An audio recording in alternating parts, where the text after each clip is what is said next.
दोस्तों, एक शख्स जिसने जयपुर की गद्दी को हिलाने की साजिश रची, एक नकाबपोश औरत जिसका राज आज तक अनसुलझा है और एक खजाना जो शायद आज भी जयपुर के किलों में दफन है।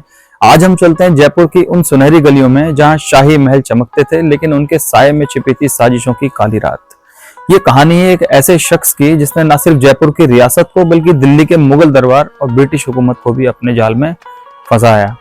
उसका नाम था राव रणजीत सिंह। यह शायद ये उसका असली नाम था ही नहीं। क्या वो एक शाही वंशज था, एक चालाक जालसाज था, या कोई जिसका राज आज तक अनसुलझा है? तो दोस्तों तैयार हो जाओ, क्योंकि ये कहानी हर मोड़ पर आपको चौंकाएगी और आप इसके राज के बारे में जान भी नहीं पाओगे। इस शाही साहिबान का रहस्य हम आपको बताते हैं। सो बात है साल 1775 की। जयपुर की रियासत अपने सुनहरे दौर में थी। महाराजा सवाई प्रताप सिंह का राज था और उसके महल की शान दूर दूर तक फैली थी। लेकिन इस चमक के पीछे सियासत का खेल चल रहा था। मुगल बादशाह दिल्ली में कमजोर हो चुके थे और ब्रिटिश ईस्ट इंडिया कंपनी धीरे धीरे अपनी जड़ें जमा रही थी। जयपुर के दरबार में नवाब, जमींदार और ब्रिटिश अफसरों की चालें चल रही थी। इसी बीच जयपुर के बाजार में एक अजनबी आया जिसका नाम था राव रणजीत सिंह। लंबा चौड़ा कद, शाही लिबास और चेहरा ऐसा जैसे वो कोई गहरा राज छुपा रहा हो। उसकी जबान में शहद था। वो बहुत मीठा बोलता था। वो राजपूतों की वीरता की कहानी सुनाता था, मुगल दरबार के सीक्रेट्स बताता था और ब्रिटिश कंपनी के खिलाफ गुस्सा भड़काता था।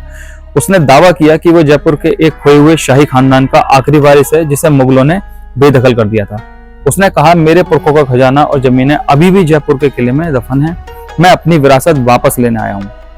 रणजीत के पास नकली दस्तावेज थे। उसने पुरानी शाही मोहरें, जयपुर के राजवंश के हवाले और यहाँ तक कि एक पुराना नक्शा जो कथित तौर पर जयपुर के गुप्त खजाने का रास्ता दिखाता था। उसकी बातों में इतना दम था कि जयपुर के कुछ छोटे जमींदार और दरबारी उसकी बातों में आ गए।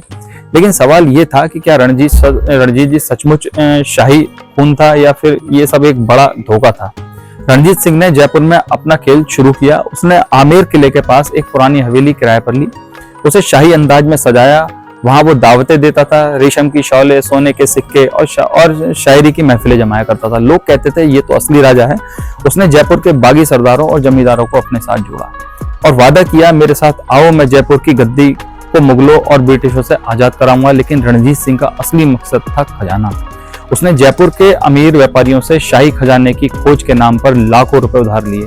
वो कहता था, मेरा नक्शा मुझे खजाने तक ले जाएगा और जो मेरा साथ देगा उसे उसका हिस्सा मिलेगा। उसने एक गुप्त दल बनाया जिसमें कुछ भाड़े के सिपाही, एक रहस्यमयी नकाबपोश और एक पुराना ज्योतिष शामिल थे। ये ज्योतिष, जिसे लोग बाबा कालदास कहते थे, रात के अंधेरे में रणजीत की हवेली में आता था और गुप्त मुलाकातें करता था। रणजीत ने जयपुर के बाजारों में अफवाह फैलाई कि उसका नक्शा जयपुर के गुप्त खजाने का रास्ता दिखाता है, एक ऐसा खजाना जो मुगल बादशाहों और जयपुर के राजाओं में छिपाया था। लोग उसके पीछे हो लिए, लेकिन कुछ चतुर दरबारी जैसे ठाकुर जयसिंह को शक होने लगा। जयसिंह ने अपने जासूसों को रणजीत के पीछे लगाया। सन 1776 तक रणजीत सिंह की शोहरत जयपुर से दिल्ली और अवध तक फैल चुकी थी। लोग कहते थे ये शख्स जयपुर की गद्दी हत्या लेगा, लेकिन ठाकुर जयसिंह के जासूसों ने एक चौंकाने वाला राज खोल दिया। राव रणजीत सिंह का असली नाम था हरिया ठाकुर, एक साधारण गांव का रहने वाला जो कभी जयपुर के राजमहल में नौकर था। उसने वहां से शाही रीति रिवाज और सीक्रेट से सीखे। लेकिन सस्पेंस यहीं रुका नहीं। जासूसों ने पता लगाया कि रणजीत की हवेली में रात को एक नकाबपोश औरत आती थी जो कभी कभी पुरुषों के लिबास में भी देखी गई। लोग कहते थे कि वो एक जादूगरनी है जो रणजीत को जादुई ताकत देती थी और बाबा कालदास वो कोई साधारण ज्योतिष नहीं था। जासूसों ने सुना कि वो रणजीत को दिल्ली के मुगल दरबार और ब्रिटिश अफसरों के खिलाफ साजिश की सलाह देता था। उसने रणजीत को बताया कि खजाना सिर्फ सोना चांदी नहीं बल्कि जयपुर की गद्दी है। रणजीत ने एक और चाल चली। उसने जयपुर के पास एक पुराने किले में खजाने की खोज शुरू कर दी। उसने अपने दल के साथ रात के अंधेरे में किले की खुदाई शुरू कर दी और अफवाह फैलाई गई कि खजाना मिलने वाला है। लोग उसकी हवेली के बाहर जमा होने लगे, उम्मीद में कि उन्हें हिस्सा मिलेगा। लेकिन ठाकुर जयसिंह को अब यकीन हो गया था कि यह सब एक बड़ा जाल है। सन 1777 की एक काली रात ठाकुर जयसिंह ने जयपुर के महाराजा सवाई प्रताप सिंह को सारी बात बता दी।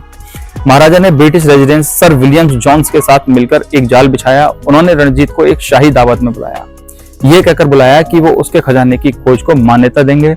रणजीत, जो अब अपनी शोहरत के नशे में डूबा था, अपने दल के साथ दावत में पहुंचा। लेकिन जैसे ही वो वहां पहुंचा, महाराजा के सिपाही ने और ब्रिटिश सैनिकों ने उसे घेर लिया। उसकी हवेली की तलाशी ली गई। वहां से नकली दस्तावेज, नकली मोहरें और लाखों रुपए का उधार लिया हुआ सामान मिला। लेकिन यहाँ आता है पहला ट्विस्ट। रणजीत ने कबूल किया कि वो हारिया ठाकुर है, लेकिन उसने एक चौंकाने वाला दावा किया। उसने कहा, मैं अकेला नहीं हूँ, मेरे पीछे एक बड़ा मास्टरमाइंड है जो जयपुर की गद्दी को उलटना चाहता है। उसने उस नकाबपोश औरत का भी जिक्र किया जिसे वो बेगम साहिबान कहता था। उसने कहा कि बेगम साहिबान दिल्ली के मुगल दरबार की एक जासूस थी जो जयपुर को कमजोर करना चाहती थी। अब आता है दूसरा ट्विस्ट। जांच में पता चलता है कि बेगम साहिबान कोई और नहीं बल्कि एक बागी राजपूत रानी थी जिसका परिवार मुगलों ने बर्बाद कर दिया था। उसने रणजीत को अपनी साजिश का हिस्सा बनाया ताकि जयपुर की गद्दी को कमजोर किया जा सके और मुगल दरबार फिर से ताकतवर हो सके। लेकिन बेगम साहिबान को कोई पकड़ ही नहीं पाया। वो रात के अंधेरे में गायब हो गई और उसका कोई सुराग भी नहीं मिला। अब आता है तीसरा ट्विस्ट। बाबा कालदास भी गायब हो गया। जांच में एक चिट्ठी मिली जो उसे रणजीत को लिखी हुई थी कि चिट्ठी में लिखा था, खजाना सिर्फ शुरुआत है, असली जीत तो गद्दी है। और सबसे चौंकाने वाली बात, चिट्ठी में एक नक्शा था जो जयपुर के आमेर किले के नीचे एक गुप्त सुरंग की ओर इशारा करता था। जब सिपाहियों ने उस सुरंग की तलाशी ली तो वहां कुछ पुराने हथियार और एक रहस्यमय ताबूत मिला जिसमें एक नकाब था। क्या ये बेगम साहिबान का था या कोई और राज? सन 1778 में राव रणजीत सिंह और हारिया ठाकुर को फांसी की सजा सुनाई गई। उसकी हवेली को जब्त कर लिया गया और उसके दल के कई लोग जेल भेजे गए। जयपुर में शांति दोबारा से लौट आई, लेकिन रणजीत की साजिश के साए आज भी आमेर के किले की दीवारों में गूंजते हैं। बेगम साहिबान कभी मिली नहीं।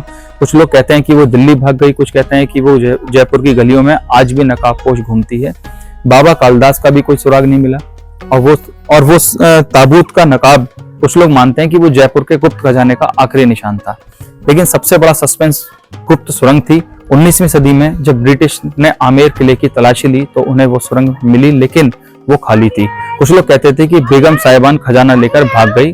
कुछ का मानना है कि रणजीत की साजिश 1857 की क्रांति से जुड़ी थी। कुछ लोग तो आज भी मानते हैं कि जयपुर के किलों में कहीं भी खजाना आज भी दफन है, जिसे बेगम साहिबान का साया मानते हैं। तो भाइयों, ये थी जयपुर के शाही साहिबान की कहानी, लेकिन सवाल अब भी अनसुलझे हैं। बेगम साहिबान कौन थी? बाबा कालदास कहाँ गायब हो गया? और वो गुप्त खजाना क्या आज भी वो जयपुर के किलों में दफन है? आप क्या सोचते हो? कमेंट्स में बताओ। लाइक करो, शेयर करो और चैनल को सब्सक्राइब करो, क्योंकि ऐसी धमाकेदार कहानियां, ऐसी धमाकेदार सच्ची घटनाएं हम आपके लिए अपने चैनल पर हमेशा लाते रहेंगे। धन्यवाद।